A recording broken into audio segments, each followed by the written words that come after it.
우리 이 시간에도 오신 여러분들 위해 하나님의 특별한 은혜, 놀라운 축복이 함께하기를 주님의 이름으로 축원합니다.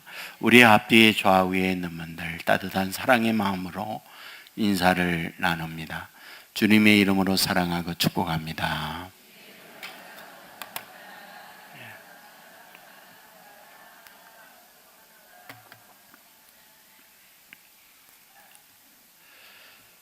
마이클 레빈이라고 하는 분이 깨진 유리창의 법칙이라고 하는 책을 썼습니다. 이 책의 논지는 이렇습니다. 어떤 동네에 깨진 유리창이 있다. 방치를 했더니 그 주위에 또 다른 유리창이 깨지더라. 그것을 그대로 두었더니 그 주변에 많은 쓰레기들이 모이게 되더라. 그리고 그곳에 거주하고 있는 사람들을 나중에 보니까 마약, 알코올 중독자, 이 폭행하는 사람들이 증가하게 되더라 라는 거죠. 그래서 이런 것들을 정리를 하게 되는 거죠. 유리창을 갈아 끼우고 주위에 있는 쓰레기 더미를 청소를 하고 이렇게 청결한 결과 어떤 일이 벌어졌는가? 바로 범죄자들, 알코올 중독자들, 그리고 마약 중독자들이 현격하게 줄어들더라 라는 겁니다. 이 사람이 쓴 책을 실천에 옮긴 것이 있죠. 뉴욕입니다. 새로운 뉴욕 시장이 등장을 하면서 소위 뉴욕의 할렘가 아시죠? 낙서가 이곳저곳에 많이 벽면마다 써여 있고, 그리고 깨진 유리창이 한두 곳이 아니고 수많은 흑인들이 그곳에 거주하면서 마약 중독, 알코올 중독, 그리고 폭력이 난무한 그런 곳이었죠. 그것을 깨끗하게 청소했습니다. 그리고 벽면에 있는 낙서들을 다 지웁니다. 그리고 깨진 유리창들의 유리를 갈아 끼웁니다. 놀라운 변화가 일어났죠. 범죄자, 알코올 중독자, 마약 중독자들이 실제 현격하게 줄어든 거예요. 저는 이 시간 여러분에게 이 말씀을 드리고 싶습니다. 우리 마음에도 깨진 유리창을 갖고 있는 사람들이 있을 수 있다. 그런 얘기입니다. 마음에 깨진 유리창이란 뭘까요? 내 마음에 어떤 허물, 어떤 실수, 어떤 범죄, 어떤 탐욕, 어떤 욕심, 이런 것들이 우리 안에 도사릴 수 있다는 거죠. 근데 그것을 방치하면 거기에 또 다른 것들이 덧붙이면서 더 큰 범죄나 더 큰 허물로 발전할 수 있다. 그런 이야기입니다. 여러분, 우리가 어떤 삶을 바꾼다, 환경의 제도를 변화시킨다 라고 할 때에 변화시키거나 바꾸고자 하는 목표, 어떤 모습으로 바꾸기를 원할까요? 그건 분명한 게 있습니다. 더 좋은 것, 더 아름다운 것, 더 가치 있는 것으로 바뀌어 가게 되는 거죠. 다르게 변하면 그 공동체나 개인을 바꾸려고 할 때에 바꾸는 원동력, 무엇이 그걸 바꿀까?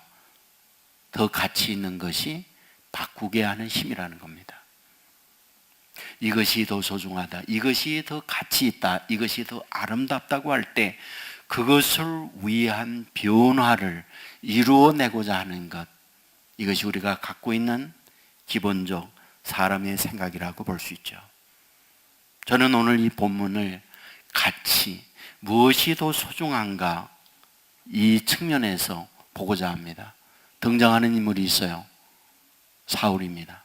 사울은 나중에 바울이 되었다는 것을 잘 알고 있죠. 그는 어디의 사람일까요? 다소 사람입니다. 다소는 어디일까요? 지금의 터키의 한 곳에 위치하고 있는 것이 다소입니다. 사울은 어떤 인물인데 다소에 살고 있는 걸까요? 유대인입니다. 유대인인 그가 다소에 산다는 말은 무슨 뜻이죠? 디아스포라다, 이런 말이죠. 디아스포라가 뭡니까? 자기 고향에 살 수 없어 쫓겨나서 살고 있는 유랑민, 나그네라고 할 수 있는 거죠. 자기 고국에 살 수가 없어서 디아스포라로 다소에 살고 있습니다. 많은 곳들이 있음에도 불구하고 왜 그는 다소에 정착하고 살고 있는 걸까요? 다소는 교육도시입니다. 다소는 당시에 최고의 도서관이 위치하고 있는 곳입니다. 다소는 최고의 학자들이 모여 있는 곳이기도 합니다. 그러므로 그 부모가 이 사울을 그 동네에서 교육을 받으면서 훌륭한 인물이 되고파 하는 소망을 가지고 다소에 정착을 하며 교육을 시킨 목적으로 다소에 거주하게 된 거죠. 다소에 최고의 명문이 있어요. 가말리엘 문화생이 되는 겁니다. 그곳에 입학을 했다 하면 당시 최고의 인재로 인정을 받는 거죠. 그리고 그곳에 졸업을 했다, 사회 곳곳에서 인정을 받으면서 영향력 있는 인물로 출발할 수 있는 곳, 이것이 다소 학교의 자랑이기도 합니다. 그는 그곳에서 우수한 성적을 가지고 공부를 합니다. 남들에게 인정을 받습니다. 유대의 랍비로서 모든 걸 구비하고 있어요. 그때였죠. 예수 믿는 사람들이 이곳저곳에 많이 있는 겁니다. 자기의 율법적 시각으로 볼 때 예수 믿는 사람은 이단은 압니다. 그들이 있어서는 안 됩니다. 그러므로 그는 앞장서서 예수 믿는 사람들을 제거하는 데에 내가 일익을 감당해야 된다는 것이 그의 갖고 있는 생각이었습니다. 아시죠? 스데반이 예수님을 믿었다는 것. 아시죠? 이 스데반이 자기가 믿는 예수님을 사람들에게 말했다는 것. 그리하여 유대인들이 이 스데반을 돌로 쳐 죽이는데 앞장선 사람 가운데 하나가 누구냐? 바로 이 사울입니다. 사울은 스데반을 죽이는데 함께 했고 앞장서 있었습니다. 그런데 소문이 들립니다. 다메섹에 예수 믿는 사람들이 많이 있다, 이런 말이었죠. 여러분, 그는 견디기 어려웠어요. 암적 존재이기 때문에. 그들을 제거해야 우리가 잘 살고 하나님의 복을 받고 인생이 형통하다고 굳게 믿고 있었기 때문에. 그런데 예수 믿는 사람들이 다마스커스, 다메섹에 많이 있다는 말을 듣고 대제사장으로부터 체포영장을 받게 됩니다. 그리고 함께하고 있는 많은 무리들과 함께 다마스커스를 가고 있었어요. 그런데 이왜입니까? 대낮에 해보다 덜 밝은 강력한 빛을 보게 된 거죠. 그 빛은 사울로 하여금 시력을 잃도록 만들었어요. 꼬꾸라졌어요. 그때 하늘로부터 음성이 들려온 겁니다. 사울아, 사울아, 내가 어찌하여 나를 핍박하느냐? 그는 놀랐습니다. 그리고 그는 외쳤죠. 주여, 당신은 누구십니까? 당신은 누구이기에 나에게 이렇게 찾아오십니까? 그때 하늘로부터 들려온 음성이 있죠. 나는 내가 핍박하는 예수니라. 그런 곳에서 예수님을 만나게 됩니다. 사람들이 그를 붙여가고 안내하여 다메섹으로 들어가게 됩니다. 그리고 사흘을 지내게 되죠. 어느 날 자기가 거주하고 있는 곳에 누군가 방문을 합니다. 그 이름 아나니아입니다. 이야기해요. 사울이라는 사람이 여기 있느냐고. 있다고 하자 안내를 하게 되죠. 어찌 나를 찾아왔느냐고. 주께서 나에게 찾아와서 당신이 여기 있다는 말을 했고 나는 그 말씀에 따라 여기 찾아왔노라 하고, 주님이 나에게 말하기를 당신을 위하여 안수 기도해 주라고 말을 했다고. 사울은 거기서 기겁을 하죠. 사울은 거기서 전율을 느끼게 되는 거죠. 아니, 어찌 이런 일이 있을 수 있단 말인가. 오는 도중에 해보다 더 밝은 강력한 빛을 만났고 꼬꾸라졌고 하늘부터 음성이 들려왔고, 그분이 예수님이라고 얘기했고, 예수님께서 아나니아를 통하여 내가 있는 곳에 방문을 하게 만들었고, 어찌된 일일까? 그는 안수를 받았어요. 그때의 비늘 같은 것이 눈에서 벗겨집니다. 그리고 눈이 밝아졌어요.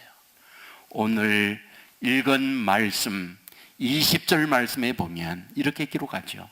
즉시로 각 해당에서 예수가 하나님의 아들이심을 전파하니, 무슨 말입니까? 아나니아로부터 안수를 받고 눈이 밝아지자 즉시로 회당을 찾아가요. 회당이 어떤 곳입니까? 유대인들이 모여서 예배하는 공동체예요. 그 사람들에게 얘기합니다. 예수가 하나님의 아들이다. 22절 말씀에 보면 이렇게 기록하죠. 사울은 힘을 더어도 예수를 그리스도라 증언하니 다메섹에 사는 유대인들을 당혹하게 하니라 말씀합니다. 사람들에게 얘기합니다. 예수는 그리스도다. 여러분, 우리는 여기서 놀라운 사실을 발견하게 되는 겁니다. 무엇을? 그는 지금 다메섹에 온 이유가 뭡니까? 예수 믿는 사람들을 박멸하기 위해서 온 거 아닌가요? 다메섹에 온 이유가 뭡니까? 예수 믿는 사람들을 체포하고 예수 믿는 이단에서 벗어나라. 망하는 길이다. 사는 길은 전통적으로 내려오는 율법, 이것을 믿고 따르는 길이다. 이것을 말하고 이 사실을 증거하고 그 사명을 감당하기 위해서 온 사람, 그가 사울이었잖아요. 그런데 그것을 내려놓고 즉시로 뭐하고 있다? 예수님이 하나님의 아들이다. 예수님은 그리스도라고 증거하고 있다라는 말이에요. 어째서 이런 일이 벌어집니까? 물론 다메섹 도상에 오는 중에 예수님을 만났기 때문이죠. 그런데 그는 알게 된 겁니다. 예수님이 그리스도이구나. 그리스도란 무엇입니까? 기름 부음을 받다라는 말이 아닙니까? 기름 부음을 받은 사람 누구입니까? 왕이 기름 부음을 받아요. 제사장이 기름 부음을 받아요. 선지자가 기름 부음을 받아요. 예수님이 누구냐? 왕이요 제사장이요 선지자다, 이 말이죠. 예수님이 누구라는 말입니까? 왕의 통치처럼 인간을 다스리고 통치하는 분이다. 예수님이 누구다? 제사장이다. 제사장은 무엇입니까? 인간의 약함, 인간의 서러움, 인간의 질병, 이런 것들을 하나님 앞에 들고 나가서 치유받고 위로받고 싸매움을 받게 하는 역할, 그게 제사장이죠. 선지자가 뭡니까? 오늘을 살고 있지만 내일 내 인생이 어떻게 가야 하는지 미래의 가르침을 받게 하는 것, 이게 선지자의 역할이죠. 다르게 표현하면 예수님이 그리스도라는 말은 무슨 뜻입니까? 인간의 모든 문제의 해답, 인간의 구원, 인간의 축복이 예수님에게 있습니다라는 선언이 예수님은 그리스도입니다 라는 말이라는 말이죠. 지금까지 그는 어떻게 살아왔습니까? 율법이 최고의 가치로 알았어요. 그렇기 때문에 최고의 학문 가말리엘 문화에 힘들게 들어갔고 그곳에서 열심히 공부하여 우수한 성적을 얻었어요. 앞으로 차세대 유대 지도자로서 성장을 해가고 있는 입장입니다. 그리하여 예수 믿는 사람들을 박멸하고 암적 존재를 제거하는 일을 해야 하는 것이 사울의 사명이라고 생각하고 그 일을 찾아왔던 거죠. 그런데 지금은 완전히 뒤바뀌게 됐어요. 어째서? 주님을 만나고 주님을 보았더니 이분이 그리스도구나. 구약에서 말씀했던 인간의 구원이요, 인간을 잘되게 하는 길이요, 절망에서 희망을 갖게 하는 분이요, 땅 위에 살지만 천국에 영생하는 길이 이분에게 달려있구나, 그것을 확신했기 때문에 이것이 최고의 가치라고 그는 굳게 믿었던 거죠. 여러분, 우리는 잘 알고 있습니다. 여러분, 히브리서 3장 7절 말씀에 보면 성경은 어떻게 기록하고 있습니까? 내가 전에 자랑하던 모든 것들, 그런 것들을 다 배설물로 이겼다.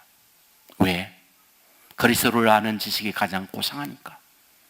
주님을 만나고 났더니 이분과 비교할 수 있는 세상에 존귀한 것 아무것도 존재하고 있지 않더라. 주님만이 최고의 가치다. 이분의 인생의 모든 문제 해답이 그분으로부터 나온다. 풀 수 없는 인간의 모든 갈등, 예수님에 가면 그분에게 해답을 얻을 수 있다. 절망하여 이제는 길이 없다고 생각할 때 그분을 만나면 그분으로 인하여 새로운 길로 안내함을 받을 수 있다.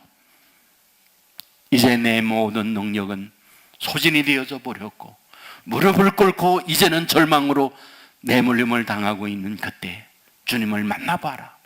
그분은 힘이요, 그분은 능력이기 때문에 다시 일어날 수 있고 모든 문제를 내 힘이 아닌 주님의 능력으로 풀어낼 수 있는 그 길이 예수님에게 있다. 예수님은 그리스도다. 이것을 사울은 만나는 사람들에게 외치고 있다라고 말씀하고 있는 거죠. 저는 오늘 여러분에게 이 부분을 말씀을 드리고 싶습니다. 예수님은 그리스도이십니다. 그리스도인 예수님을 만나고 그리스도를 만난 여러분들이 예수님에게 모든 인생의 해답이 있습니다. 이 사실을 내주에 있는 사람들에게 즉시로 사울이 외치는 것처럼 이 은혜가 우리 가운데 임하기를 주님의 이름으로 축원합니다. 사울은 그의 서신서에서 말씀할 때마다 말하는 게 있습니다. 나는 주님의 사랑을 입은 자다. 나는 주님의 택함을 입은 자다. 로마서 1장 1절에 보면 예수 그리스도의 종 바울은 사도로 부르심을 받아 하나님의 복음을 위하여 택정함을 입었으니, 고린도전서 1장 1절에 보면 하나님의 뜻을 따라 그리스도 예수의 사도로 부르심을 받은 바울은, 갈라디아서 1장 1절에 보면 사람들에게서 난 것이 아니요 사람으로 말미암은 것도 아니요 오직 예수 그리스도와 그를 죽은 자 가운데서 살리신 하나님 아버지로 말미암아 사도된 바울은 무엇을 우리에게 말씀하고 있습니까? 나는 하나님의 사랑을 입었다. 나는 택정함을 입었다. 이 분명한 믿음을 가지고 사람들에게 외치고 있는 겁니다. 여러분, 오늘 살아계신 주님께서 저와 여러분을 택하여 주시고 인간의 생사화복이 그분 안에 있다고 하는 이 확증을 우리가 갖는다고 한다면, 그 어떤 것과 비교할 수 없는 최고의 가치가 예수님에게 있다는 이 사실을 분명하게 우리가 믿는다고 한다면, 우리는 내가 만난 이 주님을 내 주위에 있는 사람들에게 증거하고 증인으로서 살아갈 수 있다는 사실 믿으시기를 주님의 이름으로 축원합니다. 여러분, 문제가 있죠. 오늘 저와 여러분이 살아가면서 어느 날 길거리를 가는데 해보다 더 밝은 광명을 보았어요. 꼬꾸라졌어요. 그리고 하늘로부터 음성이 들려옵니다. 에코가 들어가 있는 모습으로 용용용 대가 그렇게 들려왔어요. 그래서 꼬꾸라져서 얘기합니다. 주여 누이십니까? 나는 내가 핍박하는 예수다. 그래가지고 만나면 우리들도 즉시로 바울과 같이 예수님은 그리스도입니다 말할 수 있잖아요. 우리는 깜깜한 거예요. 우리에게는 그러한 주님의 살아계신 증거를 얻지 못하고 있는 겁니다. 그래서 예수가 그리스도입니다 말하려고 하니까 우리가 만진 바가 있어야지요, 본 바가 있어야지요, 들은 바가 있어야지요. 그리하여 우리는 증거하고 싶은데 증거를 못하는 거예요. 그런데 저는 이 시간에 여러분에게 드리고 싶은 부분이 있습니다. 일상에 계시는 하나님, 우리와 함께 하시는 하나님, 그분을 늘 만날 수 있는 하나님의 사람들 되기를 주의 이름으로 축원합니다. 어제 우리 교회의 집사님이 김포에 큰 공장을 건축을 하고 입주 예배가 있었어요. 목사님 한 분과 다녀오면서 많은 생각을 했습니다. 우리 성도님들이 이렇게 잘 되니까 감사하구나, 이 마음도 있는데, 가면서 6월 중순이 되다 보니까 이 산지 대지가 아주 푸른 녹색 숲으로 바뀌어져 있어요. 야산도 지나갑니다. 근데 울창한 숲으로 가득 차 있습니다. 근데 그때 숲을 이렇게 바라보는데 저에게 주님이 이런 질문을 던져요. 아들아, 겨울에 앙상했던 저 나무들이 이 여름이 가까우면서 무성한 숲으로 바뀌어진 이유를 알겠느냐? 이렇게 주님이 저에게 물어요. 그래서 잠시 머뭇거리다가, 주님, 뿌리를 내리고 있기 때문에 무성한 나무가 된 거지요. 맞다. 아무리 질 좋은 값비싼 나무라 할지라도 뿌리가 뽑히면 말라버리는 거야. 값싼 나무, 쓸모없는 이름 없는 자풀이라도 뿌리를 내리고 있으면 저렇게 무성하게 자라는 걸 안다. 그럼 이어서 말씀을 해요. 아들아, 주님께 뿌리를 박으면 비록 내가 부족하다 할지라도 너의 인생은 푸르게 꽃 피울 수 있다는 것, 무성한 숲이 될 수 있다는 것 잊지 말거라. 그러나 내가 아무리 훌륭하다 할지라도 나에게서 뿌리가 뽑히면 메말라 버려. 다른 데 뿌리 내려봐라. 독초가 있고 그것에 너의 영향을 주고 있는 것이 너의 인생을 병들게 만들고 죽게 만드는 독소가 있다는 걸 잊지 말거라. 이런 음성이 들려오는 거예요. 여러분, 우리가 일상에 살아가면서 주님께서 우리와 함께하고 우리를 돕는다는 이 분명한 믿음을 갖고 있다고 한다면 어떤 형편에 있든지 간에 나와 함께하는 주님을 말할 수 있어요. 이게 전도입니다. 전도는 나와 함께하는 주님, 내가 만난 주님을 사람들에게 말하는 게 전도예요. 저는 시간만 되면은 늘 걷고 싶어요. 그러면서 묵상하고 싶습니다. 어느 날이었어요. 그러면서 묵상을 하고 있는데 저 자신을 주님 앞에 비춰보니까 제가 너무 불쌍하더라고요. 한없이 가련한 생각이 들더라고요. 그런데 주님께서 저에게 이렇게 얘기하는 거예요. 그래, 나는 너를 잘 알아. 내가 형편없다는 걸, 자랑스러운 거 없다는 걸, 내놓을 것 없는 너의 집안이라는 걸. 그런데 한번 생각해 보자꾸나. 내 주위에 내가 부러워했던 사람들 많지? 누구누구 집안도 좋았잖아. 그리고 너와 단순 비교해 볼 때 모든 것이 너보다 앞섰잖아. 한번 보자. 그들 어디에 있니? 얘기했죠. 잘 모르겠습니다. 왜 모르는지 아니? 내놓을 것도 없어서 잠수하고 있어서 모르고 있는 것 뿐이야. 너는 어떠니? 주님 알지요? 제가 종재기와 같은 초라한 존재라는 것을. 그래, 맞다. 너희는 담을 만한 그릇이 준비되어 있지 않는 종재기와 같은 그런 존재야.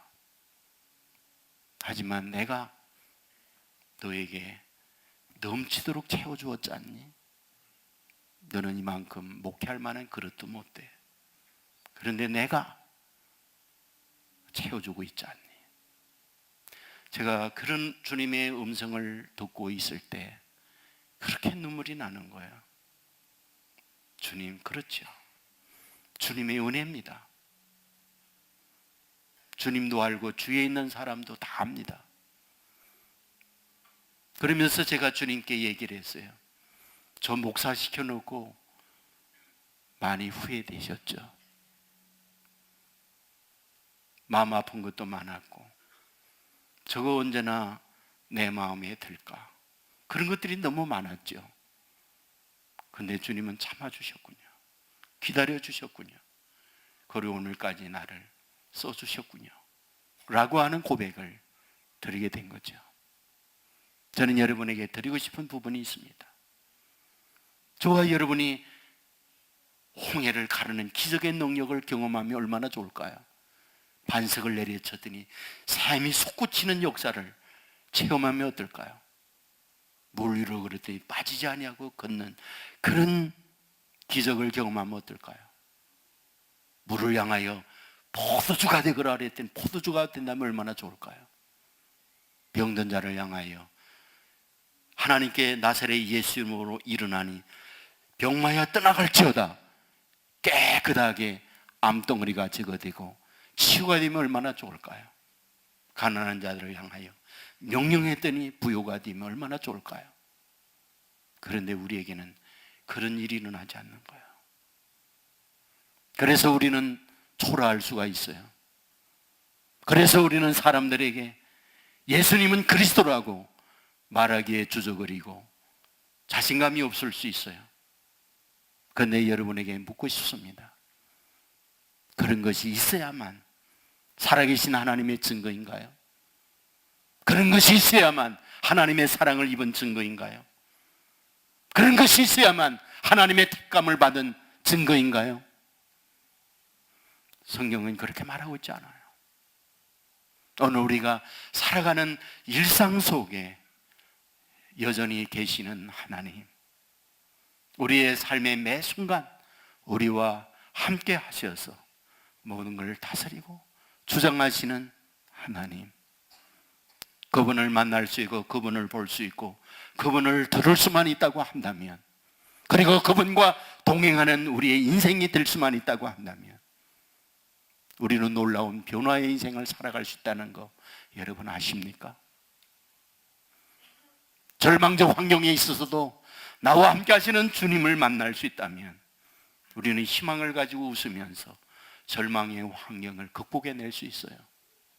모두가 탄식하고 이제는 끝났다고 말하고 있을 때 주님이 나와 함께하는 이 믿음을 갖고 잃지 않는다고 한다면 우리는 넉넉히 여유롭게 미소를 지을 수가 있어요. 사람들은 그때 묻는 거지요. 보통은 그런 경우 이제는 망했다, 이제는 끝났다 절망하고 있을 때 어찌 당신에게는 미소를 짓고 있나요? 어찌 그렇게 평화로운 마음을 갖고 있나요? 그럴 때 우리는 그들에게 말할 수 있죠. 주님은 살아계시다고, 모든 걸 다스리는 분이라고, 그분이 나와 함께하고 여전히 나를 사랑하고 있다고. 그들은 그 말을 들을 때에 그들은 머리를 갸우뚱하는 거죠. 그리고 그분들이 예수님에 대한 호기심을 갖는 거죠. 전도란 무엇입니까? 나와 함께하고 나에게 역사하시는 잔잔한 주님을 말하는 것이 전도입니다. 6월 26일 VIP 축제일로 정하고 있습니다. 우리 교회에 있는 VIP들을 정하고 기도하고 있습니다. 저는 여러분에게 임하는, 여러분과 동행하시는, 여러분의 모든 삶을 주장하시는 그 주님을 만나고 주님을 경험하고 주님을 느낀 것을 그분들에게 말할 수 있는, 그리하여 그날에 많은 분들이 내가 믿고 내가 만난 주님을 그들도 만나는 놀라운 역사가 임할 수 있기를 주의 이름으로 축원합니다. 여러분이 이렇게 말할 수 있습니다. 윤복희 권사님이 옵니다. 그분을 한번 만나보십시오. 그분의 얘기를 들어보십시오. 화려했던 그 인생에 어떻게 주 그리스도를 만나서 주님을 증거하는 사람이 되었는가? 여러분, 그분들이 와서 윤복희 권사님이 만났던 주님을 그분들도 만난다고 한다면 이것이 최상의 가치가 아닌가요? 바울이 말했던 것처럼 전에 자랑스럽게 여겼던 모든 것들을 배설물로 여기고 주님 안에 모든 인생에 해답이 있습니다. 예수님은 그리스도입니다. 이런 증거하는 하나님의 사람이 될 수 있지 않겠습니까? 바로 이 같은 은혜가 우리 가운데 임하고 이런 증거를 통하여 수많은 이들이 예수님은 그리스도입니다, 인생의 모든 해답이 예수님에게 있습니다, 이 고백을 할 수 있는 은혜가 우리와 여러분, 그리고 여러분 주위에 있는 사람들에게 넘쳐날 수 있기를 주의 이름으로 축원합니다. 우리 모두 자리에서 일어나겠습니다.